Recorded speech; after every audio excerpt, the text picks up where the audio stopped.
toi et bienvenue dans le Canap, le podcast des personnes aussi inspirantes que fabuleuses. Aujourd'hui, je reviens vers toi avec un nouvel épisode qui est en fait la deuxième partie de l'épisode de la semaine dernière. Je reviens donc avec Arsène. Dans cette partie, on a discuté de son rapport à la mort, de ce que son premier amour lui a apporté et de plein d'autres sujets. Je t'invite à suivre le Canap sur toutes les plateformes de podcast sur lesquelles il est disponible, ainsi que sur YouTube et Instagram. Je te souhaite une très très bonne écoute.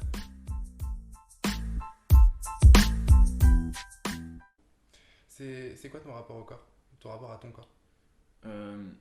J'ai un rapport. J'avais un rapport très compliqué où j'aimais rien, absolument rien. Je me contentais de. Je me contentais de. Et ça faisait partie du fait aussi que j'avais peur des filles, c'est parce que je me considérais comme repoussant et je me suis dit que si j'étais une fille, je voudrais pas que quelqu'un comme moi vienne me parler. Et en fait, donc Tiffen, c'est le nom de mon premier amour. Ça a duré presque 2 ans. Ça a été un tournant en fait. Parce que quand tu n'as jamais une relation toute ta vie et que tu grandis en te disant que t'es pas attirant, tout ça, en fait, le fait de voir qu'une personne t'aime sincèrement et c'est quelque chose qui aide beaucoup à s'accepter. Moi, c'est un tournant, voilà, c'est la chose qui a changé c'est le truc qui a changé le plus de choses dans ma vie, mon premier amour. Ça a changé tellement de choses parce que déjà ça a été long, donc ça a eu le temps de remettre en cause beaucoup de choses. Ça a changé mon rapport du coup à mon corps, ça a changé mon rapport à la discussion, ça a changé mon rapport à l'aide que les gens peuvent m'apporter, comme on a discuté tout à l'heure, parce que son avis du coup il comptait à elle.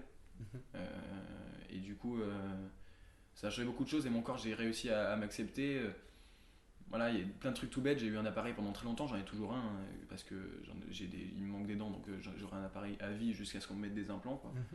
Et ça, je sais que mon appareil avant il passait là, tout ça, c'était un appareil basique que tout le monde a et que du coup je souriais jamais, c'était impossible pour moi de sourire. Et quand je l'ai enlevé, je suis devenu l'homme qui souriait le plus au monde. Je souriais tout le temps à pleines dents et du coup j'ai gardé ça parce que maintenant quand je souris, je monte toutes mes dents. Et du coup ça m'a. C'est tout con parce que j'estime pas avoir un sourire plus beau que les autres, mais du coup je l'aime mon sourire. Parce que je me suis tellement privé de sourire pendant longtemps que j'ai appris à aimer. Et ça, c'est avec différentes choses du coup que ça peut marcher. Ça, c'est un des trucs. Et puis mon couple m'a permis d'apprécier les choses. Parce que quand on voit une personne qui aime telle chose, tu te dis, ah, ça fait plaisir, quoi. Ça. Et puis même si au début t'as pas envie d'y croire, quand ça revient, tout ça, tu commences à finir par y croire toi-même. Voilà. Tu disais que ça avait changé beaucoup de choses, ce truc qui m'a. J'ai envie d'avoir plus sur la discussion en fait. C'est-à-dire la discussion, donc maintenant je suis plus à l'aise avec ça, mais c'était pas le cas avant.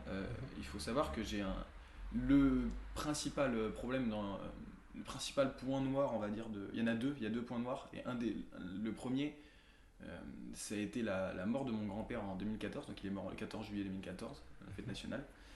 Pendant le feu d'artifice, je l'ai appris, donc maintenant je ne vais plus voir tout feu d'artifice. C'est des choses qui restent. Et en fait, mon grand-père, il est décédé, donc un cancer du poumon, puis il avait d'autres choses, tout ça. Et en fait, moi, donc à cette époque, donc c'est en 2014, mais vu que c'est en été et que moi je suis né de fin d'année, j'ai que 12 ans. J'ai 12 ans et demi. Et quand mon grand-père meurt, c'est la première fois qu'un de mes proches meurt. Et mon grand-père, je l'aimais parce que, comme je te l'ai dit, on était une famille très proche, du coup très soudée. Du coup, on était vraiment une famille très aimante.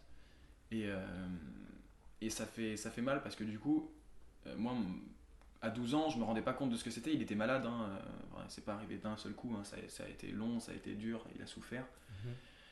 Et en fait, quand il était chez lui et que les médecins venaient soigner et qu'on venait lui rendre visite, j'avais pour habitude, moi, de rentrer, ouvrir la porte quand avec toute la famille rentrait, faire salut papy et me barrer dans le jardin, alors qu'il était même plus conscient, lui, et me barrer dans le jardin, aller jouer au basket. Je sais que mes parents disent on y va et que du coup je sorte et je fais et je rentre, je fais la tête salut papy et je parte.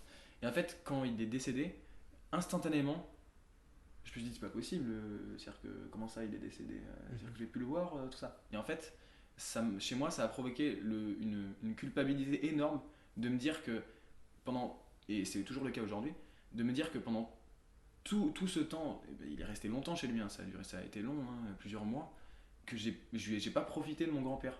j'ai pas su en profiter dans les derniers moments et je me suis considéré comme égoïste de juste passer la main et juste aller jouer au basket. Et en fait, j'ai associé ça à la. Du coup, j'étais triste de me dire j'ai plus mon grand-père, tout ça, et je refusais de me dire que c'était ma faute. Enfin, je considérais que c'était ma faute, mais comme je n'arrivais pas à supporter cette idée d'avoir été si égoïste, il a fallu que je trouve quelque chose dans lequel mettre toute ma haine. Et en fait, je me suis dit, il est mort du cancer du poumon, il était fumeur, c'est la cigarette qui m'a retiré mon grand-père. Et du coup, j'ai grandi avec un traumatisme qui était très violent parce que j'en ai jamais parlé à tout le monde. Et moi, la mort de mon grand-père, ça a été hyper dur. Et en me disant, la cigarette m'a volé mon grand-père en fait.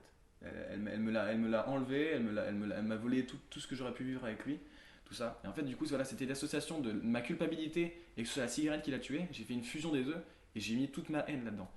Et en fait, c'est là que, du coup, tu veux dire quel est le rapport avec le rapport à la discussion. C'est le fait que j'en ai jamais parlé, du coup, à personne. Et en fait, ma copine était fumeuse. Et quand je l'ai su avant qu'on se mette en couple, je me suis dit, ouais, elle est fumeuse, cigarette. Je savais que j'aimais pas ça, mais du coup, je me suis dit, tant pis, je vais faire avec. En fait, je me suis rendu compte que je pouvais pas faire avec. Et c'est là que j'ai commencé à me demander, je suis allé à des points jusqu'à me demander où j'étais fou. C'est que j'ai commencé à développer je sais pas comment l'expliquer, un rapport avec le fait qu'elle fume qui était extrêmement pesant. Parce qu'en fait, je pouvais pas me faire à l'idée qu'elle fume. Pour moi, c'était la mort, c'était mettre la mort à la bouche. Et c'était juste pas possible. Et ça, j'en ai jamais parlé à personne et elle comprenait pas. Du coup, je lui disais que je supportais pas qu'elle fume. J'ai jamais voulu, je lui ai jamais dit tu dois arrêter. Parce que je me considérais que je devais pas lui donner d'ordre, que je pouvais pas lui imposer des choses et que du coup, je pouvais simplement lui exprimer mon mécontentement sans pour autant lui demander des comptes, tu vois. Et je sais que un jour où du coup, je me suis dit bon, il faut que je lui dise mon grand-père d'où ça vient tout ça. Et je lui ai dit. Et ça a beaucoup changé parce que du coup je l'avais jamais dit à personne et ça m'a permis de pouvoir le dire ensuite à mes parents, pourquoi, tout ça. Et ce qu'il faut savoir, c'est que c'est pas le fait de connaître la source qui m'a aidé à régler le problème. Le problème il est le même. Et c'est d'ailleurs cette chose qui a causé notre rupture avec Tiffen donc. Parce que ça devenait trop pesant et c'était comme un élastique qui se tendait et qui finit par craquer parce que psychologiquement je pouvais plus tenir et c'est très dur pour moi de me dire que ça m'inflige autant de problèmes parce qu'il faut savoir que c'est un vrai problème. Je me suis demandé si j'étais fou parce que dans une foule quand quelqu'un fume je ne vois que le fumeur. Si ça pue la transpi et qu'il y avait une personne qui fume et que personne sent, bah moi je vais pas sentir la transpi, je vais sentir l'odeur de la clope. Si une personne fume loin, je vais sentir la clope. Une fois que j'ai vu une clope, j'ai vraiment quelque chose qui se passe qui me met très mal parce que ça me rappelle du coup tout ce traumatisme dans lequel j'ai grandi en pensant ça, en pensant que la cigarette a tué mon grand-père et du coup voilà c'est quelque chose de très mauvais. J'ai un très mauvais rapport avec les fumeurs en général parce que je comprends pas pourquoi ils font ça, parce que j'arrive pas voilà. Et je sais que c'est dur d'arrêter, je sais que fumer c'est juste les gens s'ils ont envie de fumer ils font ce qu'ils veulent. Mais j'ai tout tenté, j'ai vraiment tout essayé, des choses, j'ai passé des jours entiers de ma vie, si on additionne toutes les pensées que j'ai pu avoir, ça se compte en semaines, le nombre de temps que j'ai passé à me dire qu'est-ce que je dois faire pour que ça cesse. Et en fait j'ai été donc de voir des thérapeutes, tout ça, et ils sont tous unanimes sur le fait de se dire que c'est terrible, mais malheureusement ils pensent que c'est impossible de changer ça, que je pourrais pas changer ce rapport. Malheureusement parce qu'il est trop ancré et il est trop puissant pour que je puisse le changer et c'est ça aussi qui me fait me rendre compte que du coup c'est un problème que je devrais pas avoir ce rapport parce que du coup j'ai vraiment ce rapport à si tu fumes t'es une personne qui d'ores et déjà ne peut pas ne pourra pas dépasser un certain stade de je pourrais pas t'apprécier au-delà de cette limite, tu vois. Et c'est terrible parce qu'il y a des gens avec qui probablement je serais les meilleurs amis du monde. Ce qu'il faut savoir, c'est que Baptiste, mon meilleur ami, s'est mis à fumer. Et j'ai du mal à le supporter, mais ça va. parce que notre relation est tellement forte que j'arrive à le surpasser. On se connaît depuis tellement longtemps que ça va. Et puis vu qu'on se voit moins, je suis moins confronté à ça. Mais je sais que quand il fume devant moi, c'est pas facile de le supporter, c'est pas facile de faire avec. Et ça, c'est vraiment un des gros points noirs de ma vie et qui fait que du coup, le fait d'avoir pu exprimer ça avec Tiffen, ça a changé mon rapport avec la discussion en général, pas seulement sur cet aspect. Mais de me dire, la première fois que je l'ai parlé, ça m'a libéré, ça m'a tellement libéré. C'était une sensation de poids qui s'enlève, qui était énorme, et je me suis dit, c'était tellement agréable que maintenant, il faut plus que je garde les choses pour moi, il faut que je les dise, parce que ça fait du bien de parler. Et du coup, ça me dérange pas, ça me dérange plus d'en parler pour beaucoup d'aspects. Il y a des choses dont je parle pas évidemment, mais vraiment maintenant, les choses les plus importantes, j'arrive à les dire, les choses qui comptent, les choses qui peuvent potentiellement m'affecter, j'essaye de ne plus avoir à les gérer seul. Ça a changé énormément de choses, ça a changé mon rapport du coup à l'aide, d'accepter l'aide des autres. Parce que je peux discuter, les écouter du coup, parce que si je discute avec quelqu'un, c'est pas juste pour faire un monologue et m'en foutre de ce qu'il dit, hein, c'est pour qu'il y ait un échange et qu'il puisse me soutenir, m'aider. Et voilà, ça c'était voilà, le plus gros point noir, mais je me suis servi de ce point noir aussi pour m'ouvrir des possibilités aujourd'hui. Et aujourd'hui, même si je suis totalement conscient de tout du coup, de ce rapport que j'ai à la cigarette, que c'est pas parce que j'avais 12 ans, que c'est pas ma faute si j'avais pas mais même en étant conscient de tout, c'est impossible pour moi de passer outre. C'est inconsciemment, j'ai cette haine qui bougera pas, quoi. T'en es où de ton rapport avec la culpabilité par rapport à ton grand-père? J'ai appris à ne plus me sentir coupable. Et mon deuxième grand-père qui est décédé du coup un peu plus récemment. Et du coup, cette fois-ci, j'ai profité de lui. J'étais la dernière personne dans sa chambre en fait, à avoir discuté avec lui. La veille où il est décédé, en fait, mon oncle, quand j'arrive, mon oncle dit bah tiens, je pars. Et du coup, j'étais le dernier à lui rendre visite. Et j'ai pu parler avec lui de choses dont il parlait pas, parce qu'il parlait pas, mon grand-père. Et je sais pas pourquoi, quand je suis sorti, je me suis pas dit je sais que c'est la fin. Quand je suis sorti, je me suis dit c'est la première fois que je discute de choses aussi fortes avec mon grand-père. J'ai pu savoir des choses, tout ça. Ce qu'il faut savoir, c'est que ma mère, c'est le seul, on va dire, problème qu'il y a eu dans la famille, c'est qu'elle avait un rapport avec son père qui était compliqué pendant de nombreuses années. Ils se disaient pas bonjour, tout ça. Et ils vivaient sous le même toit et ils se supportaient. Donc comme je te l'ai dit, la famille, ça va. Hein, c'était pas non plus, tout allait bien quand même. Et en fait, elle allait le voir tous les jours. Tous les jours, elle allait tout le temps lui rendre visite à l'hôpital, tout ça, machin. Et ce jour-là, la veille où il est décédé, enfin il est décédé dans la nuit, et du coup juste avant la nuit, elle n'est pas allée le voir. C'était le premier jour, elle n'allait pas le voir.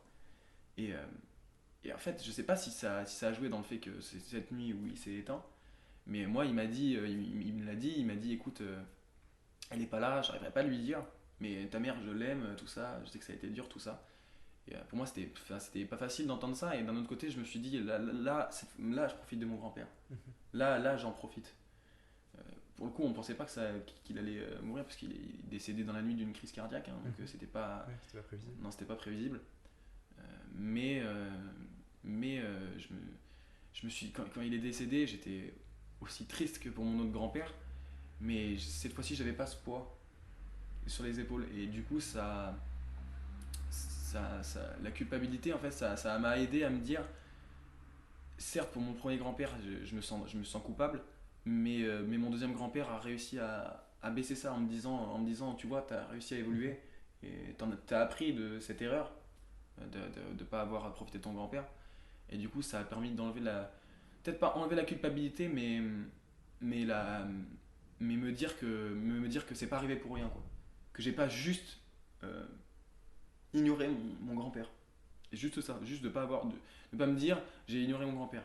C'est bon, j'ai pas été aussi présent que j'aimerais l'être maintenant, que j'aurais aimé l'être maintenant, mais ça m'a servi, ça m'a construit, en bien ou en mal, je sais pas, ça a posé des problèmes, hein, mais du coup j'ai ce rapport qui est plus doux, on va dire, c'est plus simple de me mettre face à ça. Je suis toujours, si je devais refaire une chose, évidemment, je referais pas la même chose, j'irais profiter de mon grand-père, mais ça a permis quand même, mon deuxième grand-père m'a permis d'accepter ce qui s'est passé pour mon premier grand-père.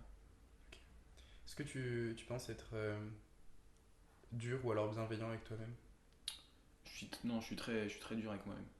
Je suis très dur, je me contente, non, je me contente jamais je suis jamais entièrement satisfait de moi. Je trouve toujours quelque chose à me dire, ça j'aurais pu mieux le faire. Je me, j'aime pas me, et c'est, en fait, je pense que ne pas se considérer comme une bonne personne, enfin, c'est pas que je me considère pas comme une bonne personne, mais c'est juste se dire qu'il y a toujours du travail à faire. C'est ça qui va faire de moi une personne meilleure. Mhm. Ne jamais, c'est parce que si à un moment donné je me dis bah j'ai plus rien à faire, je vais me complaire dans la situation Mhm. et je pense que je vais régresser. Et du coup j'essaye de ne jamais être satisfait et de toujours me dire il y a des choses à faire, Mhm. j'ai des choses à améliorer. Voilà, moi je sais que j'ai des principes de base qui sont différents de certains. Il y a certaines personnes par exemple qui considèrent que voilà, faut savoir nuancer quand on dit les choses. Moi je sais que je ne nuance quasiment jamais. C'est-à-dire, si j'ai quelque chose à dire, je vais le dire. Si tu me demandes mon avis, des fois je vais me taire. Mhm. Je vais pas mentir, je vais pas nuancer, mais je vais me taire. Parce qu'il vaut mieux que je dise rien. Mais si on me demande mon avis, je vais dire mon avis. Si quelqu'un est mal habillé, je vais lui dire. S'il me demande pas, je vais pas aller lui voir pour lui faire hey, t'es mal habillé, parce que là ce serait quand même stupide. Mais s'il me demande t'en penses quoi, je vais lui dire tu veux vraiment mon avis. Et s'il me dit oui, je vais dire bah écoute, ça pour moi ça va pas du tout ensemble, tout ça. Et ça c'est des trucs pas profonds du tout, mais pour des trucs profonds, si les gens me disent tu penses que je fais la bonne décision, tu penses que je prends la bonne décision, je vais leur dire clairement. Si je considère, et c'est que mon avis, je les préviens toujours, je dis toujours, Mhm. j'ai pas la vérité, j'ai pas là, je suis pas Dieu, hein, je suis pas omniscient, je sais pas tout, mais je peux te donner mon avis, et mon avis c'est que ça c'est pas la bonne décision. Tu fais une connerie, tu vas droit dans le mur, et j'hésiterai pas à le dire, et j'hésiterai pas à tout dire, ce que je pense d'une personne. Si une personne je la trouve méchante, même si c'est mon pote, tu vois, je vais lui dire. Mhm. Je vais lui dire, non, mais là, tu te comportes comme un connard. C'est pas. Pour moi, l'honnêteté, c'est un des principes de base. Si tu n'es pas honnête, déjà, je comprends pas comment tu peux avoir. Pour moi, les amis c'est voilà, c'est une confiance entière placée. Je place ma confiance en mes amis quand je leur fais 100% confiance. Et pour ça, j'ai besoin de m'assurer qu'ils sont 100% honnêtes avec moi. Et si je peux pas leur demander d'être 100% honnête avec moi si moi je le suis pas avec eux. Moi, ma copine, je sais que j'étais 100% honnête avec elle. Et je sais que des fois ça a pesé. Parce que des fois j'ai dit des choses, j'ai jamais été méchant, j'ai jamais été insultant, surtout pas. Mais je sais que des fois j'ai dit des choses et c'était pas ce qu'elle voulait entendre. Et malheureusement, des fois ça a pu me desservir. Vraiment. Parce que des fois, même si t'aimes bien écouter la vérité, tu préfères quand même écouter ouais, vraiment ce que t'as envie C'est plus d'entendre. simple. C'est plus simple à accepter. Mhm. Et je sais que des fois les gens acceptent pas ça. Je sais que les gens acceptent pas que je sois 100% honnête. Mais c'est mes valeurs d'être honnête, quel qu'en soit le prix. J'ai fait un choix, je me suis déjà demandé hein, est-ce que ça vaut le coup, est-ce que des fois il faudrait pas mentir, parce que des fois le mensonge ça peut servir, c'est vrai, mais je me suis dit que le mensonge ça peut servir, mais le mensonge il crée la méfiance, et moi j'ai pas envie que les gens se méfient de moi. Je me considère comme une personne qui est pas méchante, donc je veux pas que les gens se méfient de moi. Je veux que les gens ils aient confiance, ils puissent se dire qu'ils comptent, qu'ils peuvent compter sur moi. Donc pour ça, j'ai besoin d'être transparent avec eux et complètement honnête. Et ça, c'est mes valeurs de base qui font que je me considère comme une bonne personne sur certains aspects où je me dis, je suis peut-être pas une bonne personne, mais pour certaines choses, je pense être la bonne personne sur certains aspects. Mhm. Je pense que je suis de la bonne personne. Si t'as besoin d'un avis honnête, je suis de la bonne personne. Voilà, ça c'est sûr. Après, il y a certaines choses, je suis pas la bonne personne. Si tu as besoin de, je sais pas moi, par exemple, les gens qui me demandent leur avis sur quelque chose dont je ne connais absolument rien, genre par exemple, si une fille me demande son avis sur son style, je vais lui donner mon avis, mais je vais préciser, Mhm. attention, hein, moi, je vois pas en quoi je suis Mhm. vraiment légitime pour parler de ça. Mhm. Voilà, niveau style féminin, je suis pas non plus, je suis pas Jean-Paul Gaultier, quoi. Donc faut pas trop me demander. Mais voilà, en tout cas, s'il y a besoin d'un avis honnête, ça c'est une de mes valeurs, ça c'est un des trucs sur lesquels je peux me considérer comme une bonne personne, ouais, pour ce genre de choses. Est-ce que le regard des autres sur toi compte? Oui, regarde les autres comptes, bah, enfin, j'ai envie de dire que c'est triste, hein, mais c'est limite celui qui compte le plus parce que si c'était alors c'est tout con, mais c'était Clément. Clément est fan de rap. Moi, je suis pas du tout fan de rap. J'écoute pas beaucoup de rap. Mhm. j'écoute plutôt du rock, mais un jour il m'avait montré une musique de Damso, qui a un bon lyricisme, même si des fois c'est cru. Mais il avait dit quelque chose du genre, je me souviens pas de la phrase exacte, mais en fait la phrase c'était bien sûr que tu devrais faire ce que je te dis, Mhm. parce que en fait, tu seras la personne que moi je verrai. Mhm.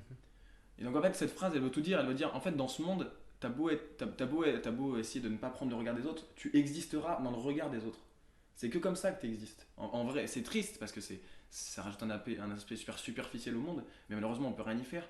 Dans ce monde on existe au travers du regard des autres. Je veux dire, si tu sais que tu es une bonne personne et que le monde entier pense que tu es une personne horrible, bah malheureusement pour toi, je pense que même si tu as une bonne image de toi-même, même si le regard des autres t'importe peu, je pense pas que tu sois très heureux. Et c'est triste à dire, mais c'est la vérité. Et du coup, c'est pour ça que je considère que le regard des autres, oui, il compte. Il compte parce que, voilà. Dans les choses importantes, je fais ce qui me semble être juste. Mais il y a certaines choses où, par contre, tu te dis, t'as envie de faire quelque chose et tu te dis, oui, mais comment les autres vont le voir, quoi. Mhm. Est-ce que les autres vont comprendre? Est-ce que les autres vont l'accepter? Moi, je serais prêt à l'accepter si j'étais à leur place, mais est-ce que eux, ils l'accepteront? Et, et en fait, le fait de m'être entouré justement des bonnes personnes, ça permet en fait de m'éviter à me poser cette question. Parce que si je m'entoure des bonnes personnes, je sais que si je fais quelque chose, j'aurais plus trop à me poser cette question parce que je sais qu'ils comprendront. Je les ai choisis pour ça aussi. Parce que je sais qu'ils pourront comprendre mes actes, mes paroles, ils pourront comprendre ce que je dis, ce que je fais. Et du coup, ça permet aussi d'équilibrer ce truc. Le regard de ceux que je connais pas, il m'importe pas. Moi, ouais, il y a un truc que j'adore faire quand je marche dans la rue, c'est par exemple, faire exprès de me prendre des poteaux, me prendre des trucs. C'est un truc complètement con, ça fait rire mes potes. Mhm. Mais tous les gens qui doivent me voir, parce que là, hier, on est allé à Jaude, je le faisais en plein milieu de la place de Jaude.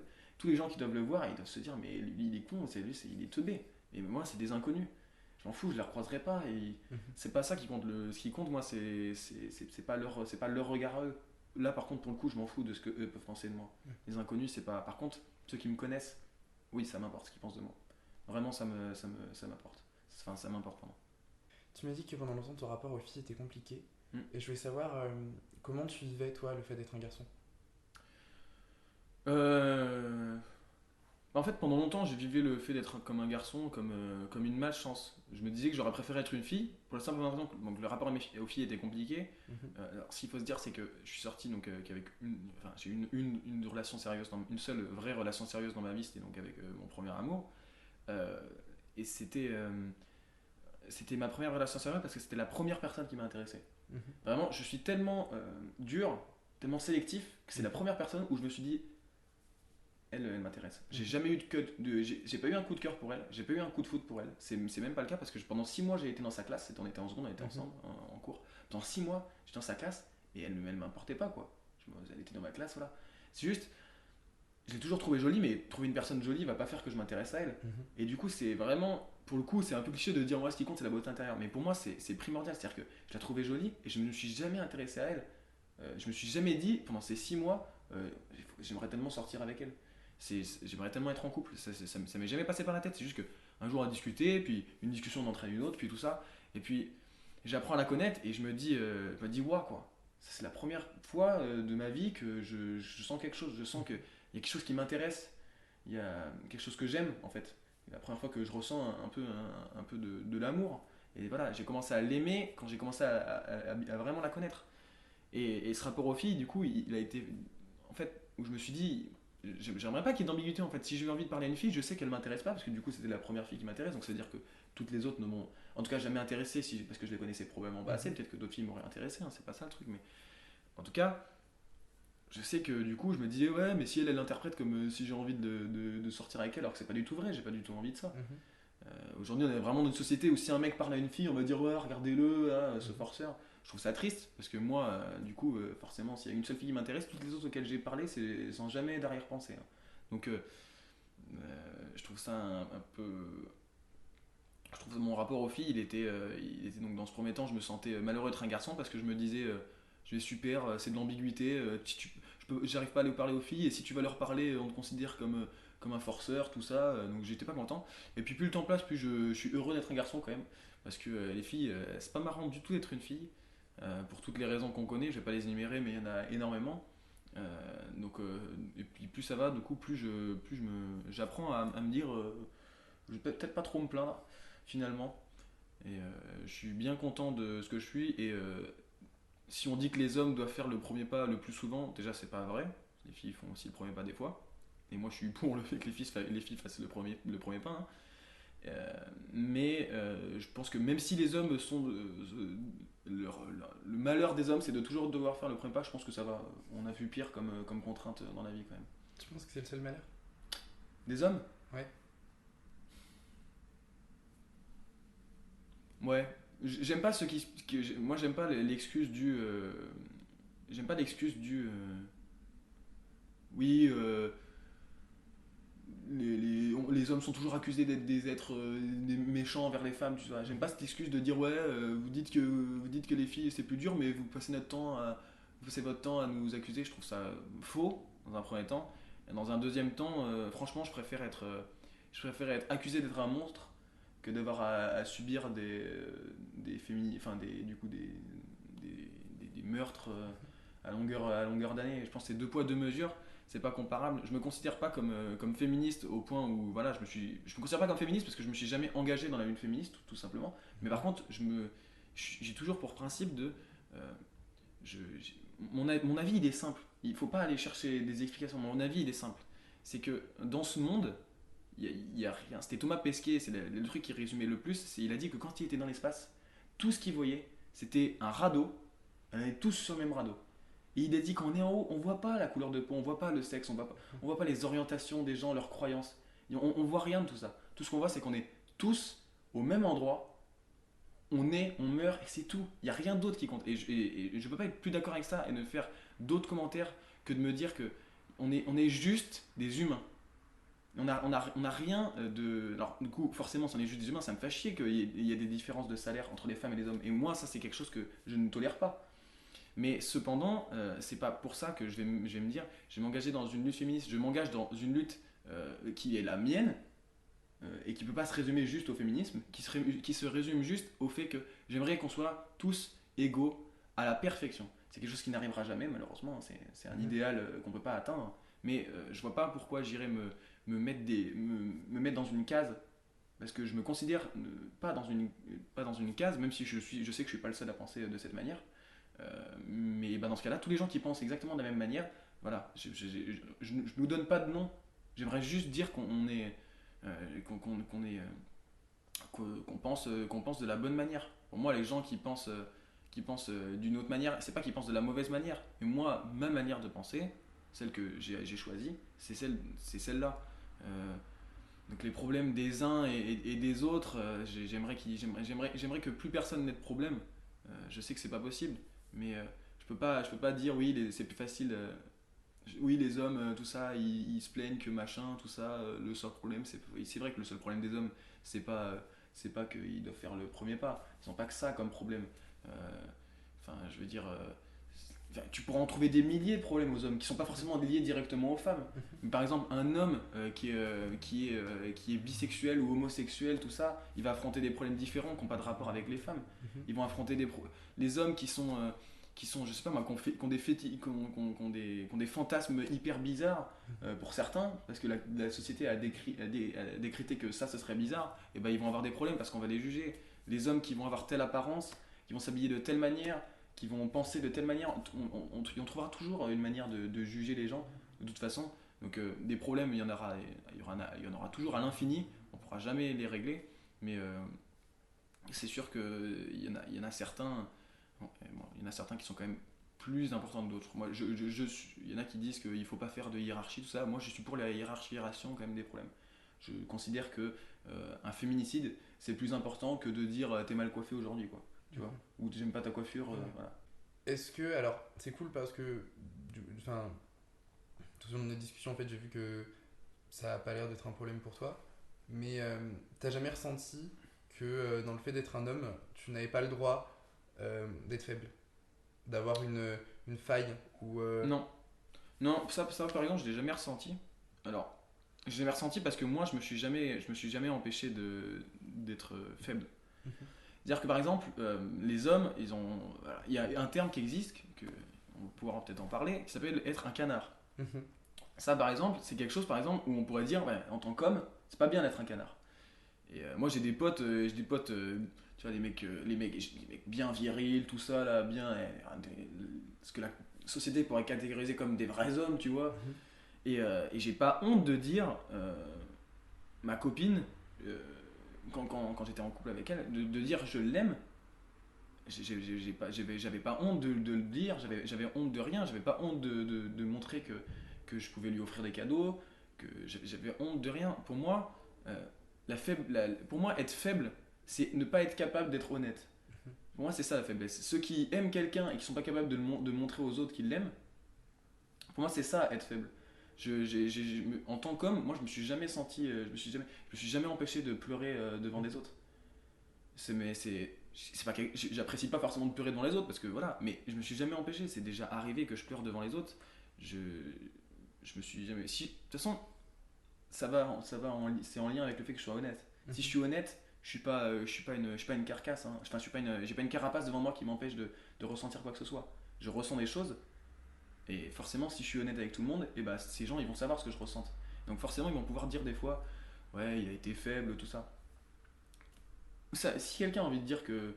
Si quelqu'un, je sais pas moi. C'est jamais arrivé que quelqu'un me dise que je suis un canard. Mais si quelqu'un avait envie de me dire ouais, t'as vu comment tu dis que t'aimes ta meuf, t'es un sacré canard toi. J'avais envie de lui dire bah ok, cool, pense ça si t'as envie. Moi je l'aime, mais je vois pas pourquoi je le dirais pas alors que c'est la vérité. Tu me demandes si je l'aime, je te dis que je l'aime. Si t'as envie de me dire ah bah d'accord, tu l'aimes, t'es un canard, mais excuse-moi. Pour moi, je suis juste une personne normale, toi t'es quelqu'un de con quoi. Voilà, c'est le seul truc et ça me dérangera pas de lui dire. Ça me dérangera pas, j'ai peur de. Il y a un truc, c'est que. Après, ça peut être lié au fait de dire, mais moi, il y a personne qui me fait peur. Et s'il fallait que je mange une mandale, que je me fasse défoncer pour mes idées, et ben c'est pas un problème, moi ça me fait pas peur. Il y a des choses bien plus importantes dans la vie que d'en prendre une. Et si un jour il fallait que, ça, que j'en arrive à ce point-là, bah, ça me poserait pas de soucis. Pour moi, j'ai jamais ressenti ce genre de problème à me dire être un homme, j'ai pas le droit d'être faible. Je suis pas comme je te l'ai dit, je suis peut-être un homme, mais avant tout, je suis juste un humain. Et un humain, ça ressent des choses. Et je me suis jamais dit que je devais cacher ces choses euh, aux gens parce qu'ils pourraient penser que je sois faible. Ça n'a jamais été un problème pour moi. J'avais d'autres problèmes, mais ça n'a jamais été un. Jamais. C'est quoi ton rapport à la virilité? Bah, mon rapport à la virilité, je trouve que c'est, moi je trouve que la virilité d'un homme peut amener quelque chose, mais pour moi, virilité ne rime pas avec charisme. Pour moi, le charisme c'est important, parce que le charisme, ça fait que, comme je te l'ai dit tout à l'heure, les autres vont te voir, quoi. Et c'est toujours important de te faire voir. Personne n'aime passer inaperçu. Enfin, il y a des gens, dans certaines situations, t'aimes passer inaperçu, mais t'as pas envie que tout le monde t'ignore, quoi. C'est pas ça le but d'une vie. Le but, c'est de profiter, d'aimer et d'être aimé. Et euh, donc pour moi, la virilité, j'ai pas un rapport. Un homme pas viril peut être une personne extrêmement charismatique. Voilà, c'est pas pour moi ça a rien à voir la virilité. Dire, je saurais même pas dire, j'aurais même pas définir la virilité Mhm. parce que imaginons un mec, tu le vois arriver, il est ultra baraque, enfin c'est une montagne. Tu pourrais dire lui, il est une barbe énorme, enfin des bras. Tu pourrais dire il est ultra viril.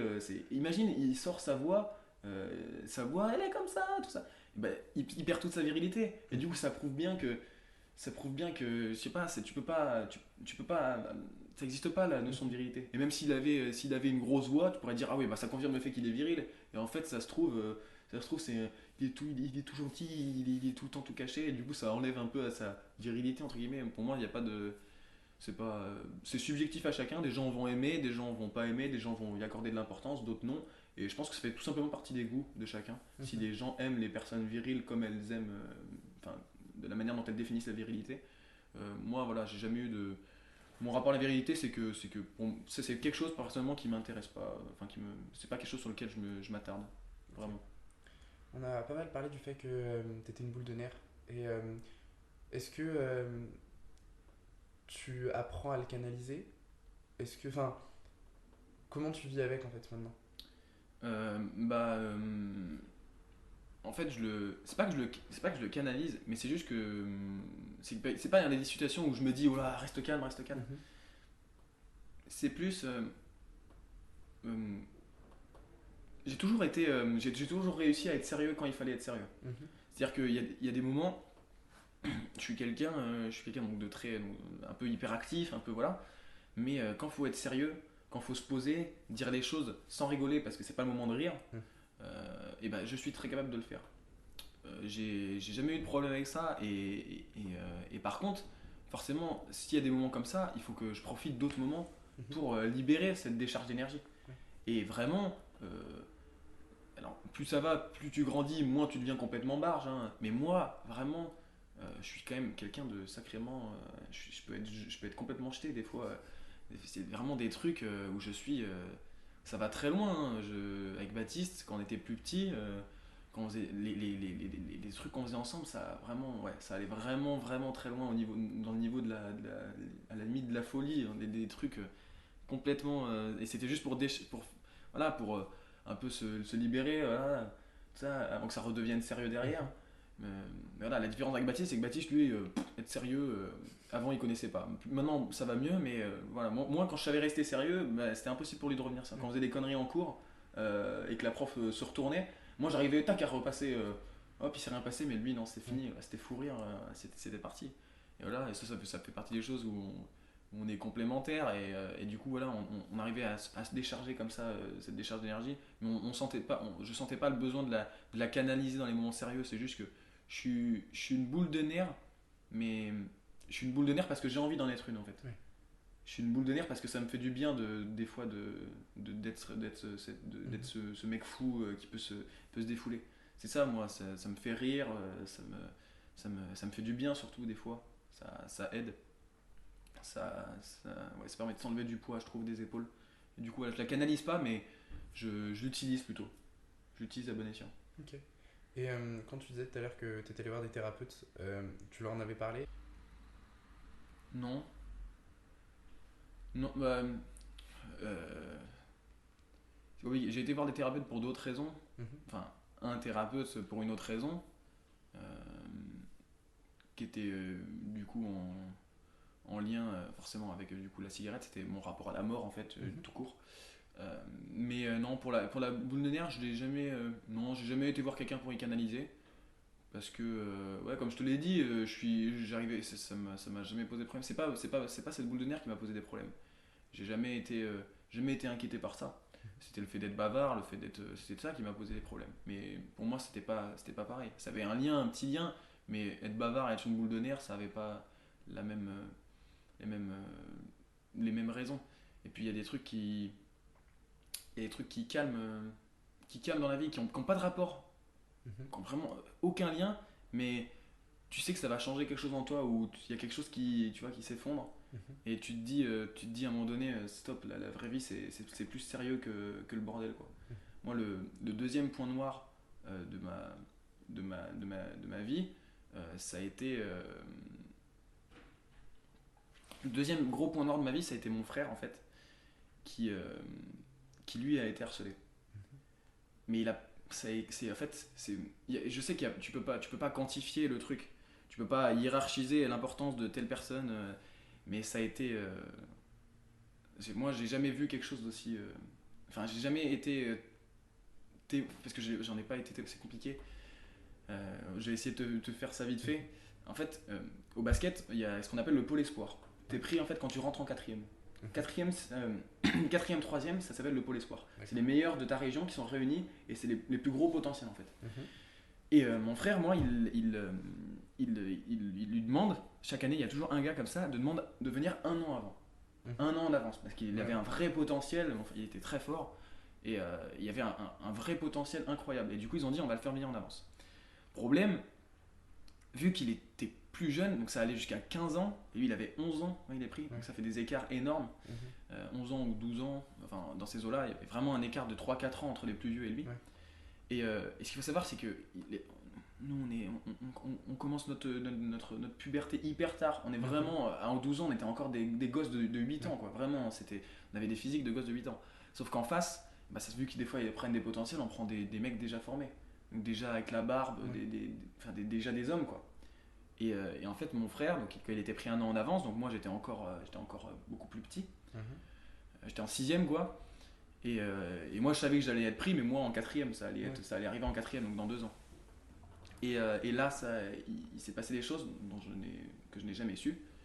Et j'arrive au pôle espoir en 4ème. Mhm. Et en fait, avant que j'intègre le pôle espoir, il y a un gars qui vient voir mes parents. Un gars en fait qui était donc de Vichy, qui était au pôle espoir aussi, Mhm. et qui vient leur dire et qui leur dit écoutez, il faut que je vous le dise, votre fils Elliot, ça va pas du tout, il est complètement, il se fait avoir par ce qu'on appelle le bizutage, sauf que le bizutage c'est censé être, je sais pas moi, tu mets du popcorn dans la voiture d'un gars pour le faire chier, et là le bizutage c'était terrible, mais sur tous les aspects niveau physique, Mhm. moral, humiliation, et le pire c'était surtout sur la fréquence, c'est à dire que c'était pas une fois tous les jours, c'était une fois toutes les 10 minutes quoi. Ouais. C'était incessant, c'était lourd, c'était dur, ça faisait mal, et là c'est notre deuxième point noir, et ça je pense que c'est le plus gros de toute la vie de mes parents, c'est ne jamais s'en être rendu compte, parce qu'en fait mon frère, comme on l'a dit, il n'a aucune émotion, il laisse jamais rien transparaître, donc il pleure pas, il fait rien, il rentrait le soir, c'était impossible de le voir, et même aujourd'hui c'est quasiment impossible d'en savoir plus de lui, il fallait que ça vienne des autres, que ce soit les autres qui nous disent ce qui se passait. Lui il s'est contenté que du plus hard, donc il y a des choses qu'on saura même pas, et pourtant déjà tout ce qu'on sait c'est... Moi c'est, voilà, j'en tremble parce que c'est de le savoir, moi je m'en suis toujours voulu, d'avoir été, de pas l'avoir vu, Mhm.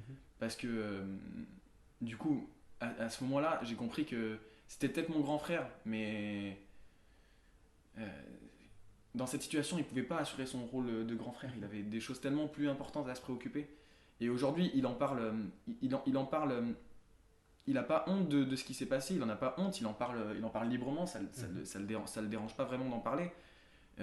Il en a pas honte, et d'ailleurs moi je considère qu'il peut être fier de lui de s'en être sorti quand il s'en est sorti. Alors il s'en est sorti, il aura des séquelles à vie, traumatiques qui partiront jamais, qui ont été très pesantes par la suite. Et quand j'intègre le pôle espoir, du coup lui il le quitte. Mhm. À ce moment-là, il décide, donc, parce que vu qu'il a été pris 1 an en avance, lui il a fait ses 2 ans, mais du coup il lui reste encore une année, puisqu'il avait été pris 1 an en avance. Et moi je commençais ma première année. On fait 2 mois ensemble, et au bout de 2 mois il quitte, et en fait moi au bout de 2 mois je me suis... du coup je me suis rendu compte de ce que c'était, parce que forcément le fait que ça a été dit, ils ont rien pris, hein. Malheureusement. Ouais. Ils étaient... En fait le pôle espoir a rien fait, ils ont étouffé l'affaire, parce que ça allait être trop violent pour eux, enfin voilà. L'année qui a suivi le pôle foot, il y avait le foot et basket, et donc c'était vraiment du 50 contre 1 quoi, hein. Ouais. Donc c'était dur. C'était pas le seul qui était harcelé, mais c'était celui qui prenait vraiment tout le temps en permanence. Et même ceux qui étaient harcelés se mettaient contre lui. C'était terrible. Et moi du coup la première année j'ai assisté à ça. Et en fait c'est tout le temps les deuxièmes années, enfin les plus vieux qui s'occupent des premières années, tu vois. Et en première année je pouvais rien faire. Je pouvais rien faire. Quand je suis rentré, j'avais une haine. Je me suis dit, je les hais, je vais lutter contre ça. Et c'est terrible de voir à quel point t'es impuissant face à ce qui se passe. Et je me suis dit, en tant que première année, je peux rien faire. Et moi, donc, comme je te dis, j'ai cette chance d'avoir été très grand. Et moi, ils m'ont rien fait. J'ai pris ce qu'ils appelaient boulette, c'est quand on était dans le bus. Le trajet de bus, c'est 3 minutes, hein. Et c'était suffisant pour défoncer. Dans le but, ils s'appelaient boulette. Il disait flash, c'est des mots qui restent dans ta tête. Il disait flash info. Il disait boulette sur, je sais pas, Yacine, un gars qui était avec moi. Et là, ça partait, et c'était tout le monde vient mettre des coups, hein, des vrais coups, c'était battre le gars, tout ça. Et moi, j'ai eu le droit à 2 boulettes dans l'année. Une qui était générale, c'était boulette sur les premières années, et l'autre c'était pour mon anniversaire. Et il te forçait à l'annoncer toi-même. Il te faisait venir à l'arrière du bus et annoncer devant tout le monde que tu voulais te prendre boulette. Tu pouvais rien faire, parce que sinon c'était encore plus violent. Il y a un gars qui a tenté de se défendre un jour, et ça te montre que t'as pas intérêt d'essayer. Et je fais ça je fais ça, et je me dis mais c'est terrible, et je prends 2 boulettes, c'est rien, parce qu'il y en a, ils s'en prenaient 1, 2, 3 tous les jours, à chaque trajet de bus, pour aller en cours, pour revenir des cours, pour aller à l'entraînement, pour revenir d'entraînement. Il s'en prenait 4 tous les trajets, tous les jours, c'était quotidien. Et il faut pas croire que ça s'arrêtait là. C'était dans la cour, une fois à l'entraînement, des coups, c'était dans les chambres, parce qu'eux ils étaient internes. Hein. Moi j'étais pas interne, mais eux ils étaient tous internes, les autres. Nous on est de Vichy, on était les seuls avec Elliot, enfin quasiment les seuls. Et les autres ils étaient tous internes. Voilà, sur les 50, il y en avait 40 qui étaient à l'internat, quoi. Et c'était à l'internat, c'était là où c'était le pire. Moi je voyais pas tout ce qui se passait à l'internat. Dans les douches, ce qui se passait, c'était. Enfin, tu peux pas, c'est impossible. Et moi, quand je suis passé deuxième année, je me suis dit, là je suis deuxième année. Et là, ça va pas être la même. Là, ma parole, elle compte, et là, je peux dire les choses. Et début d'année, il y a des gars de mon âge qui commencent à refaire la même chose. Et je suis allé les voir, et je leur ai dit, écoute, je dis, tu me connais, je suis très calme. Je dis, mais si tu recommences, je te détruis. Je me suis dit, j'ai tellement attendu ce moment que ma parole compte. Parce que du coup, là, ce qu'il commençait à faire, c'était tourner les serviettes et mettre des coups de fouet. Donc ça mettait des traces énormes dans le dos. Il en a mis une. Là, je me suis tourné, j'ai été le voir, je lui ai dit, attends, viens, je vais sortir du vestiaire. Et je lui ai dit, tu recommences, toi, n'importe qui, je vous détruis tous. Je dis, vous vous rendez pas compte de ce que vous faites. T'étais content l'année dernière quand tu prenais ça? Il me dit, mais c'est de la tradition, on fait tout ça, on est obligé. Je dis, non, c'est de la tradition, c'est de la merde. La tradition, elle prend fin, c'est fini. Il dit, c'est fini, si tu fais ça, t'es une merde. Voilà, j'avais tellement de haine, c'était tellement monté pendant longtemps. Et ça, c'est quelque chose, et du coup, je me suis dit, le harcèlement, c'est fini, quoi. Plus jamais je me rends complice de quoi que ce soit. Si, par exemple, il y a des groupes qui se font où les gens commencent à parler sur le dos de quelqu'un, je me dis, bah, c'est mort. J'annonce tout ce que vous allez dire, je me dédouane. Je fais pas partie de ce que vous allez dire. S'il y a ce que vous allez faire, je me dédouane, vous n'avez pas intérêt de me mettre là-dedans. Maintenant, c'est fini. Le harcèlement, pour moi, c'était tellement dur, parce que du coup, j'ai vu mon frère prendre ça, mes potes aussi, mes propres amis qui étaient de mon âge, qui eux étaient première année comme moi, mais qui eux n'avaient pas la chance de faire 1m90, qui eux étaient. C'est fou, hein, mais quand ils rentraient dans le bus, ils se mettaient premier rang, juste derrière le chauffeur, ils prenaient tout leur sac de sport, de cours, et il s'était rien passé encore, hein. Ils rentraient dans le bus et ils se mettaient dessous, et ils attendaient, parce qu'ils savaient que ça allait venir. Et c'était le seul moyen de se défendre, parce que tu pouvais rien faire d'autre. Et ça, c'est un exemple parmi tant d'autres, et je citerai pas l'exemple précis parce que je pense que ça sert à rien. Mais voilà, c'était vraiment, il y avait pas que l'aspect physique, hein, il y avait tout le reste, tout ce qui est, enfin, pour moi, tout ce que tu peux imaginer. C'est pour ça que je dis qu'il faut pas quantifier, que je peux pas dire c'est le pire possible, parce que je sais pas si des gens ont vécu pire. En tout cas, moi, je sais que j'arrive pas à m'imaginer pire. Ça, c'est vraiment quelque chose qui m'a changé encore plus que mon grand-père, parce que pour le coup ça a vraiment, il y a vraiment un avant. Et comme je te le dis, c'est ça ça sert à canaliser aussi, parce que quand je me rends compte de ça, je me dis la vie c'est sérieux quand même. Il y a des choses, c'est bien de rigoler des fois, mais il y a des fois des choses, et du coup ça m'a calmé, ça m'a mis un coup dans ma vie en général. Et aujourd'hui c'est triste, mais quand je regarde mon frère, je peux pas m'empêcher de penser à tout ce qu'il a dû endurer sans jamais rien dire, et qu'aujourd'hui il en parle toujours pas. Moi, ça pourrait me. Chaque fois que j'y pense, voilà, j'ai les larmes aux yeux, parce que je m'en veux. Je sais que mes parents, moi, ils s'en remettront jamais. Je sais que c'est impossible. Ça a été vraiment une période noire, mais noire comme pas possible. Et ça c'est le genre de choses qui te fait, qui te fait relativiser, qui te fait dire des fois, calme-toi, la vie c'est sérieux quand même. Et c'est pas tout le temps de la rigolade. Donc la boule de nerfs, elle s'est un peu calmée. Elle est restée la même, hein, toujours bien nerveux quand il faut, bien avec de l'énergie, mais à se rendre compte que des fois il y a des choses qui sont quand même beaucoup plus importantes que de s'amuser, beaucoup plus sérieuses. Ouais. Je trouve que c'est important d'en parler, en fait, d'expliquer ce qui peut se passer, parce que, et puis de montrer que c'est pas rien, quoi, qu'il y a encore des traumatismes, et que ça marque une vie, en fait. Ah bah là et puis ça marque une vie pour mon frère, parce que moi là je me dis que moi ça va me marquer, ça a changé quelque chose tout ça, mais faut bien se rendre compte que moi je n'ai même pas été témoin de ce qui s'est passé. C'est-à-dire que j'ai juste eu des explications de gens, et de mon frère certaines.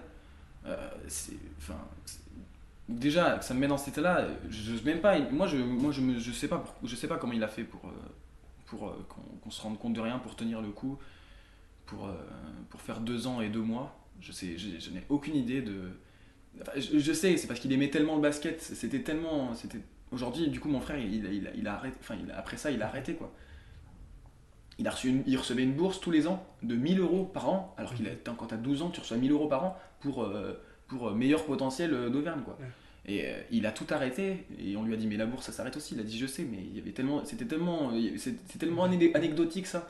Il a tout arrêté, il a arrêté le sport à haut niveau, il n'a pas voulu intégrer de centre de formation, c'était fini. Donc ça lui a vraiment bousillé, ça lui a bousillé la vie. À ce moment-là, ce que ça a fait, ça lui a bousillé la vie. Et quand on a vu ce qu'ils ont pris, c'était un exposé à faire. Hein. La punition, c'était ça. Il devait faire un exposé devant tout le monde. Ça te fait te rendre compte de choses, ça change, c'est ce qui change. Et ça te fait aussi dire que c'est pas parce que tu vois rien qu'il se passe rien, quoi. C'est pour ça que maintenant, moi, je demande beaucoup à des gens, des fois, où je leur dis, ça va, tout ça? Bah ouais, y a pas de souci. Mais même s'ils me disent ça, j'arrive pas à me convaincre qu'il y a rien. Parce que c'est pas comme si mon frère, on lui demandait jamais, ta journée s'est bien passée? Oui, ça allait. Et comment? Moi, je sais pas, pendant 2 ans, tu peux rentrer en disant, oui, ça s'est bien passé, parce qu'avec le recul, on sait qu'il y en a aucune qui s'est bien passée. Il n'y en a jamais eu une seule. Il n'y a même pas un matin, ou une matinée, ou une heure qui s'est bien passée. Moi, j'arrive vraiment, moi c'est ça que ça te fait vraiment relativiser. Et puis les séquelles, ça te fait te rendre compte de l'importance que ça a, à quel point ça peut vraiment toucher quelqu'un, quoi. Et puis pas qu'une personne, tout notre entourage, hein. Le gars qui l'a dit à mes parents, du coup on était content qu'ils le disent. Et en même temps, lui, il s'est excusé de dire, parce qu'il a rien fait, forcément il pouvait rien faire, hein. Il a rien fait pour que ça cesse. Et tu te dis, lui aussi ça n'a pas dû être facile pour lui.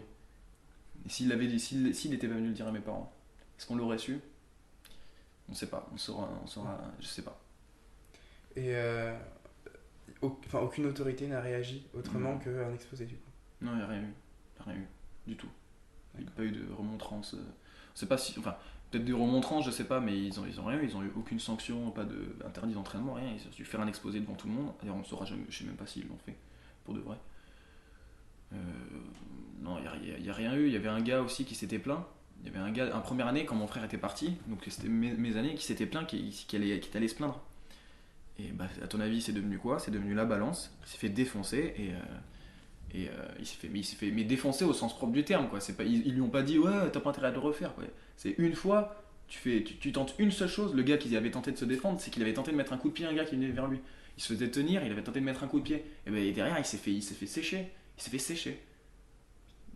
Au sens propre du terme, c'était d'une ouais, c'était tellement violent, c'était tellement que c'est pour ça que je me dis comment moi, après, en sachant ça, je pourrais dire que ce que j'ai vécu dans mon école primaire, c'est du harcèlement. C'est pas possible. Là, c'est vraiment pour le coup 2 poids 2 mesures. C'est là où je me rends compte que moi, c'était juste de l'embêtement, quoi. Je me suis fait embêter par des gars de temps en temps, et ils décidaient de m'embêter, quoi. C'est incomparable à ce qu'a pu vivre, à ce qu'il a pu vivre. Il y a des enfin, il y a même pas une nuance. On peut même pas nuancer, c'est impossible. C'était trop. Moi, ça me semble. Encore aujourd'hui, ça me semble irréel, quoi. Je me dis comment ça peut aller aussi loin, quoi. Comment des gens qui, d'un point de vue extérieur, paraissent normaux, parce qu'à la base, ils ont pas l'air plus méchants que d'autres. Enfin, évidemment, maintenant que tu le sais, vraiment, je vois que ça chez eux maintenant, hein, mais qui ont pas l'air plus méchants que d'autres. Comment tu peux voir ça, quoi? C'est pas, je sais pas. Moi, je me suis dit comment ils peuvent aller jusque là, comment ça existe, hein. Oui, c'est dingue jusqu'où peut aller la violence, quoi. Parce que des fois tu comprends des mécanismes, en fait, genre moi le harcèlement je le comprends comme c'est marche ou crève, en fait. C'est-à-dire vraiment t'intériorises tellement la violence du monde que quand t'arrives à un moment où t'as un peu de pouvoir, et ben tu te dis ok, soit je la reçois, soit je la donne.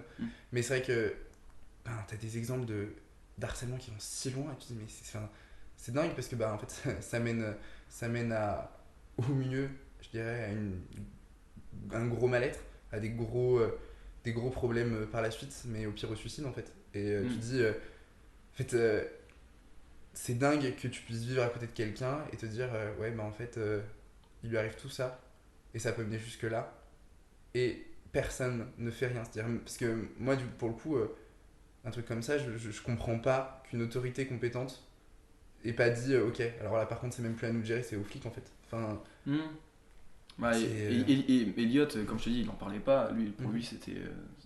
Lui, tout ce qu'il voulait, de toute façon, quand on l'a dit, qu'on avait tout ça, qu'il fallait faire quelque chose, que mes parents sont allés voir, tout ça, les responsables du centre du pôle espoir, tout ça. Elliot, tout ce qu'il voulait, lui, c'était que ça. Il voulait pas. Enfin, il s'en foutait.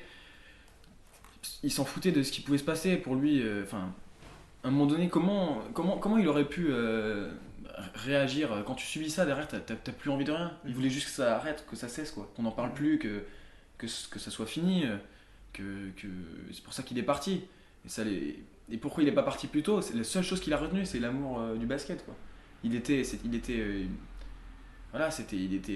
pour le coup, c'était beaucoup plus que moi. Moi, quand j'ai eu ses doutes, lui, il n'en a jamais eu, quoi. Il n'en a jamais eu. C'était un amoureux transi de basket.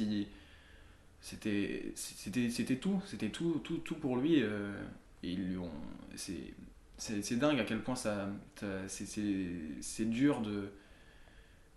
Je sais pas à quel point, parce que j'en discute pas, j'en ai discuté, mais du coup ça remonte, maintenant on n'en parle plus, c'est plus le genre de truc où tu as envie de remettre ça sur la table. Mais à quel point ça a dû être dur pour lui que ça s'arrête, à quel point il a dû de faire ce choix, d'arrêter, de plus poursuivre cette quête, entre guillemets, là, du haut niveau, on n'a jamais eu, mon frère et moi, on n'a jamais eu pour objectif de devenir pro. Nos parents nous ont toujours enseigné que c'était plus facile d'avoir un vrai métier que. Enfin, un vrai métier, c'est un vrai métier d'être pro, hein, mais c'est plus facile d'avoir un métier scolaire en sortant des études, de faire des bonnes études, tout ça, que de devenir pro. Il y a plus de chances. Et du coup, nous, on s'est toujours fixé comme objectif d'avoir un vrai métier. Être pro, ça n'a jamais été un objectif. Ça a toujours été un truc qu'on aurait pris si on l'avait eu, mais ça n'a jamais été. Et du coup, même si c'est pas l'objectif, t'as toujours ce rêve. Quel joueur qui est au pôle espoir, au centre de formation derrière, n'a pas pour rêve de devenir pro? T'en as même qui rêvent de devenir un joueur de NBA, même si on sait très bien que c'est mort. Mais, enfin, je veux dire, quand t'es pris un an en avance au pôle espoir, que tu reçois une bourse pour rien, c'est que t'as une chance, quoi. C'est que t'en as, c'est qu'il il avait vraiment une chance, et ils lui ont retiré ça.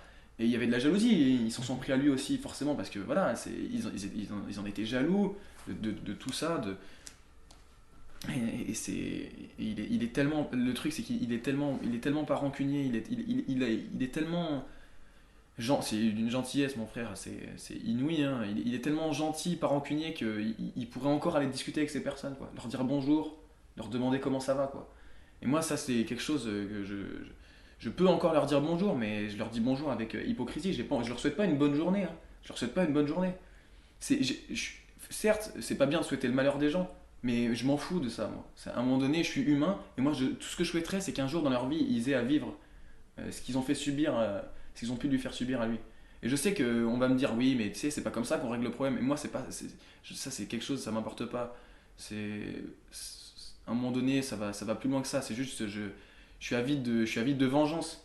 J'aurais aimé qu'ils puissent se venger, que les autres puissent comprendre, parce qu'ils changeront pas. Regarde la preuve, t'as vu ce qu'il m'a dit, le gars, 2 ans plus tard, tout ce qui s'est passé, quand il a fait un exposé, c'est sûr que c'est pas ça qui va lui faire comprendre.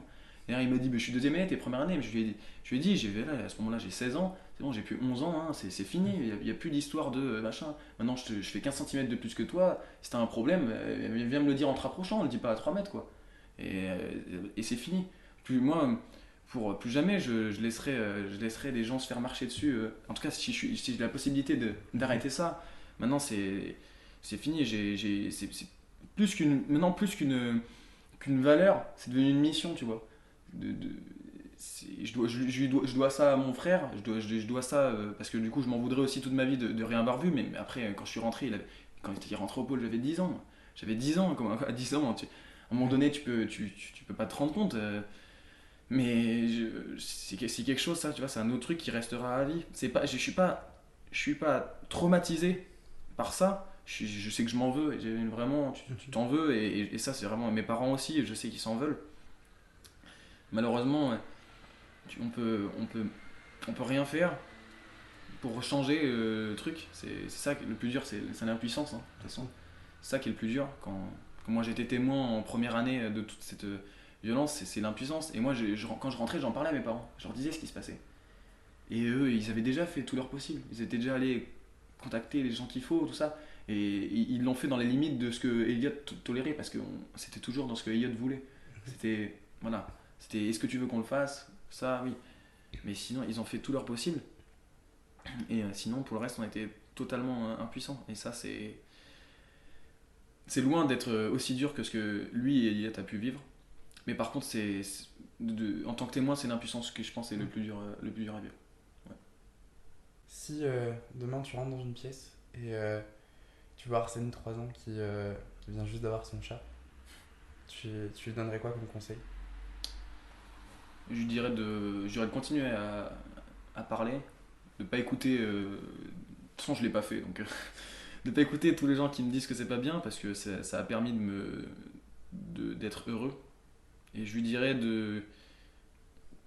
d'arrêter de réfléchir quand même, de pas trop se poser de questions, de continuer à être aussi dur avec lui-même, de pas, je suis en train de refaire tous les points qu'on a fait, hein, désolé, de continuer à être aussi dur qu'avec lui-même, de continuer à avoir ce rapport avec ses amis, parce que aujourd'hui j'en suis plus qu'heureux, plus que fier, de continuer d'avoir ce rapport avec la famille, de profiter de son grand-père, pas forcément au moment où il était en souffrance, mais tout court, tant qu'il était encore là, d'en profiter à fond, avant l'événement, d'abord de commencer à lutter contre le harcèlement dès que tu entends ce mot pour la première fois. Depuis qu'il a 3 ans, je lui dis dès que tu entendras le mot, tu commenceras à comprendre et il faudra que tu t'y mettes. Et je lui dirais que je lui dirais de ne pas changer son rapport avec les filles, parce que c'est ce rapport qui m'a mené à être en couple, et j'aurais pas pu souhaiter mieux comme premier amour. Donc vraiment, je lui dirais fais la même chose, niveau amour, prends le même chemin. Là, tu ne regretteras pas. Et je lui dirais de vraiment profiter de la vie. Parce que de s'amuser quand il faut s'amuser, d'être sérieux quand il faut être sérieux. Continuer comme je l'ai fait, moi j'estime ne pas avoir été malheureux. Je prendrais pas le risque de changer quelque chose à ma vie. Je suis heureux de ma vie, de ce que j'ai vécu pour le moment. Et il y aura toujours des choses à refaire. Je dirais toujours je dirais, même si des fois tu regrettes, c'est pas grave, ça arrivera. Je dis vaut mieux avoir des regrets d'avoir fait quelque chose que d'avoir le remords de jamais avoir essayé de le faire. Voilà. Je pense que c'est mieux de faire les choses et d'après se dire j'aurais pas dû, que de se dire je l'ai jamais essayé, je saurais jamais. Donc je lui dirais ça. Et je lui dirais de profiter de son chat, beaucoup, s'il est toujours en vie aujourd'hui.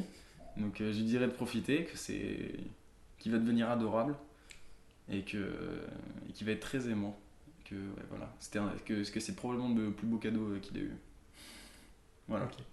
Est-ce que tu as une chanson, un film, une série, un truc qui te rappelle ça et qui te met dans cette ambiance-là? En musique, je suis pas assez calé. Je vais peut-être prendre un. Je vais peut-être. Si je vais prendre un. Si je vais prendre un film, alors tu vas peut-être trouver ça bizarre, mais en fait, c'est pas qu'il me rappelle, mais c'est juste c'est le Seigneur des Anneaux. Et en fait, c'est juste le fait que c'est tout ce que je préfère, c'est tout ce que j'aime, parce qu'en fait, c'est pas, il y a rien de réaliste. Il peut arriver n'importe quoi. T'as des magiciens. En fait, c'est un monde où je trouverai toujours mon compte. Dans quel que soit le truc, l'aspect que je veux explorer, je trouverai toujours mon compte. Et du coup, c'est un peu, je dirais que c'est un peu ma vie actuelle. Je suis tellement heureux, je me considère tellement comme chanceux et heureux de ce que j'ai pu vivre que je me dis que j'ai toujours trouvé mon compte. Et ça me fait la même chose que quand je regarde le film, à me dire que voilà, j'arrive à trouver ce que j'aime, ce que j'ai envie de voir, ce que j'ai envie ce à quoi j'ai envie de rêver, tout ça. Donc ouais, je dirais que c'est le film qui me résume le plus. C'est un bordel pas possible, c'est des fois fou, des fois très sérieux, et il y a de tout. Il y a de tout. Ok. Ouais. Bah, je te remercie, vraiment. Merci à toi aussi, ouais. Bah, Merci.